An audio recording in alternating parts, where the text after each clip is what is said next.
His neighbors kept complaining about a horrible smell coming from apartment 213. The landlord ignored it. Big mistake. Jeffrey Dahmer looked completely normal. He had a job. He smiled at his neighbors. He even brought food to share. But inside his apartment, police found 7 skulls, 4 severed heads, and body parts stored in his refrigerator. It started in 1978 when he was just 18 years old. He picked up a hitchhiker named Stephen Hicks. He invited him home for drinks. When Stephen tried to leave, Dahmer hit him with a barbell. He buried the body in his backyard, then dug it up weeks later, and crushed the bones so no one would ever find them. Over the next 13 years, he killed 16 more men and boys, all in secret, all in apartments where people lived next door. He would lure them with money, alcohol, and promises of a good time. They never came back out.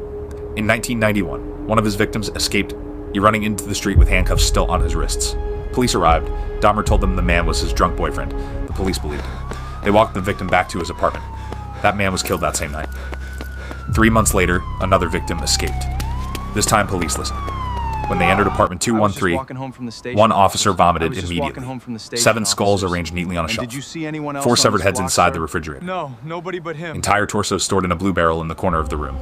Dahmer had been living with his victims for months, eating next to them, sleeping near them, acting normal at work the very next morning. When police arrested him, he was completely calm. He sat down quietly and said, "I want to cooperate fully."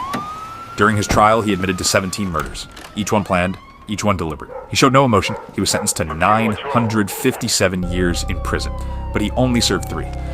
On November 28, 1994, a fellow inmate beat him to death with a metal bar in the prison gym. His victim's family said they felt no peace because Dahmer never once said sorry for a single life he destroyed. Apartment 213 was demolished in 1992, the building torn down completely. But what happened inside those walls will never be forgotten. Follow right now for part 2. What police found in that blue barrel will disturb you for days.